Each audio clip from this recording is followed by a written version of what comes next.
TPLF hariiroo biyyoota alaa uumuudhaan hulaa galaana Asaba argachuuf jecha Eertiraa wajjin walii galuu, Suudaan waliin waliigaltee waraanaa fi buufata doonii argachuuf akkasumallee Dabratsiyoon Gabramikaa'el mindaa hojjettoota ji'a lamaaf addaan kutuu fi obbo Geetaachoo Raddaatiif Jeneraal Saddaqaan Gabratintaayiidha. TPLF fonqolchuuf waraanaa fi mana marii haarawaa ijaaruu ilaalchisee odeeffannoo bal'oo dhimma Tigraay fi mootummaa federaalaa irratti qopheeffannee qabannee dhiyaannee isin biraan ga'uudhaaf tartiiba galfanne. Kabajamtoota daawwattootaa fi hordoftoota lammii miidiyaa nageenya keenya bakka jirtan maratti isin qabu isiniin jecha hanga dhuma odeeffannoo teenyaatti nu hordofaan afirra teenya. Akkasumas yaada qabdan karaa koomentiitiin nuuf qooduu hin dagatinaa isiniin jecha amma kallattumaan odeeffannoo qophaa'utti isin dabarsina.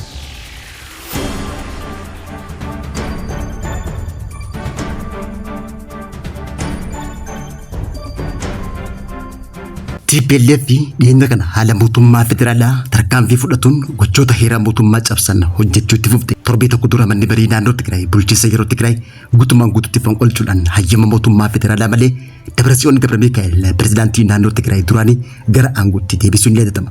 Dhimma kanarratti xiinxaltoonni siyaasaa yaada garaagaraa dhiyeessan fonqolchi bulchiinsa yeroo Tigraay ilaalchisee pirezidaantiin bulchiinsa yeroo naannoo Tigraay Jeneraal Taaddasaa Warradaa siyaasa hojjetee jedhanii kanneen ibsanis ni jiran. Kanneen ammoo pirezidaantiin bulchiinsa yeroo Tigraay Jeneraal Taaddasaa Warradaatti dhugumaan fonqolchi aangoo raawwatamee jira jedhanii amanallee ni jiran. Isin maal jettu yaada keessan nuuf qooda. Manni marii naannoo Tigraay Dabratsiyoon Gabramikaa'el pirezidaantii taasisuun aangootti deebisuu ilaalchisee hayyoonni siyaasaa Tigraay yaada garaagaraa kennuudhaan kanneen mootummaa federaalaa deeggaran murtee mana marii tanaas qeeqaniiti jiran. Namoota siyaasaa Tigraay keessaa obbo Geetaachoo Raddaa waliigaltee Piriitooriyaatiin bulchiinsa yeroo Tigraay ta'uudhaan muudamullee waggaa tokko keessatti dhaabni TPLF hokkara garaagaraatiin aangorra ari'uu yaadatama.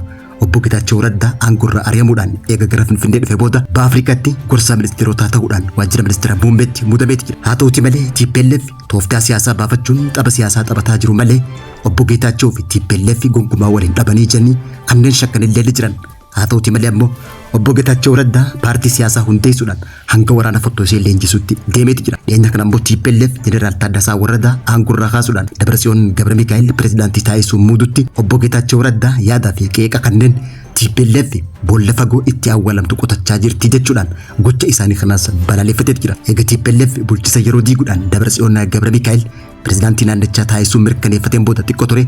Obbo Geetaachoo Raddaa ammoo guyyaa irraa mana marii haarawaa hundeessuu dhaga'an. Kanaanis humnoonni siyaasaa dhiibbaa wayyaaneetiin Tigraay irraa baqatan guyyaa irraa magaalaa Finfinnee dhufan obbo Geetaachoo Raddaa waliin mana marii haarawaa hundeessuudhaan Tigraay deebi'anii to'achuuf furmaata ta'uu dubbatan. Mormitoonni wayyaanee kanneen akka obbo Geetaachoo Raddaa Jeneraal Saddaqaan Gabratintaayiid dhaabbata mana marii nageenyaa fi jijjiirama Tigraay jedhamu hundeessanii Tigraay TPLF fonqolchuuf murteessuu ibsan. Manni marii haaronni kun jeneraalota waraanaa Tigraay kanneen garee hidhattoota zoonii haaraa yookaan raayyaa jijjiirama Tigraay kan naannoo Afar keessa sosso'aniin kan socho'an ta'ulleen ibsamee jira. Kanaanis manni marii kun akkuma TPLF waraana if dandee waliin kan socho'u ta'uu kan mul'isu ta'uu isaati. Manni marii humnoota jijjiirama Tigraay jedhamu kun magaalaa Finfinneetti hundeeffamee jedhamee labsamee jira.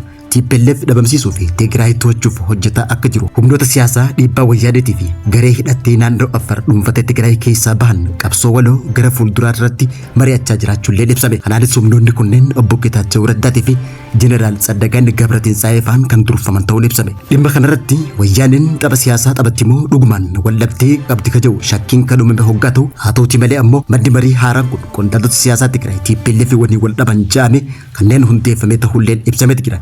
Tigraay paartiilee TPLF ariite dabalatee miseensonni nama 35 hanga 40 keessaa qabu deeggartoota jijjiiramaatiif nagaa barbaadan hammachuudhaan mootummaa nagaatiif fudhatama qabu naannicha bifa qindaa'een deebisanii hundeessuuf socho'aa jiraachuun ibsame. Kunis kaayyoo hundeeffama mana marii keessaa tokko hoggaa ta'u qindeessituun kutaa miidiyaa sochii humnoota jijjiirama Tigraay barbaadanii tan taate Aadde Sannaayit Indaartaa akka jettetti obbo Kabbadaa Assafaa dura ta'uudhaan mana marii kana ni hoogganaa jechuudhaan miidiyaa NBC'tti himte. Kaayyoon hundeeffama mana marii kanaa inni guddaan gareen TPLF sirna heera mootummaatii fi waliigaltee nagaa Piriitooriyaa cabsuun humnaan aangoo to'atan ifirraa kaasuudhaan karaa qindaa'ee fi filannoo qofaan mootummaa seera qabeessa naannicha keessatti hundeessuu akka ta'es ibsamee jira. Kana malees manni marichaa Tigraay haala heera mootummaa waraanaa duratti deebisuu fi buqqaatota deebisuuf bifa qindaa'een hojjechuuf kaayeffatee jiraachuun ibsame. Hundeeffama mana marichaa irratti kan argame hoogganaan olaanaan raayyaa nageenyaa jijjiirama Tigraay Jeneraal Gooshuu Gabree manni marii har'a hundeeffame kun mariisistoota nagaa Piriitooriyaatii fi nagaa barbaadota biroo sochoosuu akka itti fufuus ibsee jira. Mootummaan federaalaa kaayyoo mana marii kana akka deeggarus yaamichaa dhiyeesse.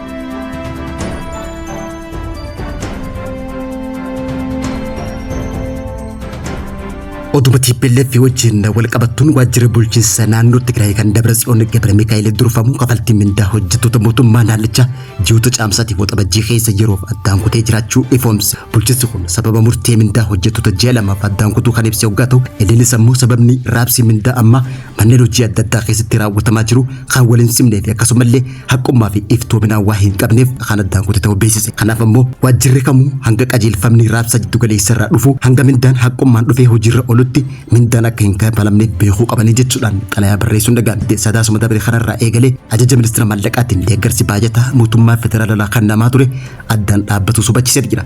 Mootummaan federaalaa baajata kana dhoorkuu fi dhiibbaan inni uume irraa kan ka'e hojjettoonni mindaa isaanii yeroon argachuuf rakkachaa akka turan bulchiinsi Tigraay kun xalayaa barreesseen beeksisee jira. Haa ta'uuti malee ammoo TPLF heera mootummaa cabsuudhaan hariiroo alaa uumtee mootummaa Shaabiyaa fi Suudaan wajjin waliigaltee adda addaa taasisuudhaan maddeen odeeffannoo itti dhiyoo jiran gabaasan.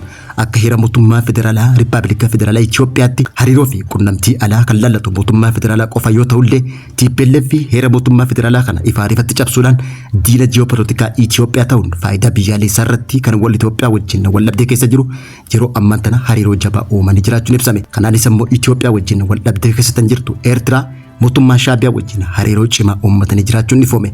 Kanaanis buufata galaanaa Assaab fayyadamuudhaan meeshaalee waraanaa karaa kanaan argachuu hariiroo obbolummaa uummattoota lameenii Eertiraa fi Tigraay deebisanii ijaaruu hoggaa ta'u ji'a lamaan dura ammoo jilli abbootii amantaa Eertiraan durfamu namoota 380 oliif keessatti qabate. Daangaa Eertiraa ce'uudhaan Tigraay karaa Shiraaroo fi Shireedhaan seenuudhaan waltajjii obbolummaa uummata Tigraay fi Eertiraa jettu magaalaa Shiree fi Shiraaroo akkasumallee Aksum keessatti qopheessanii jiraachuun ni beekama.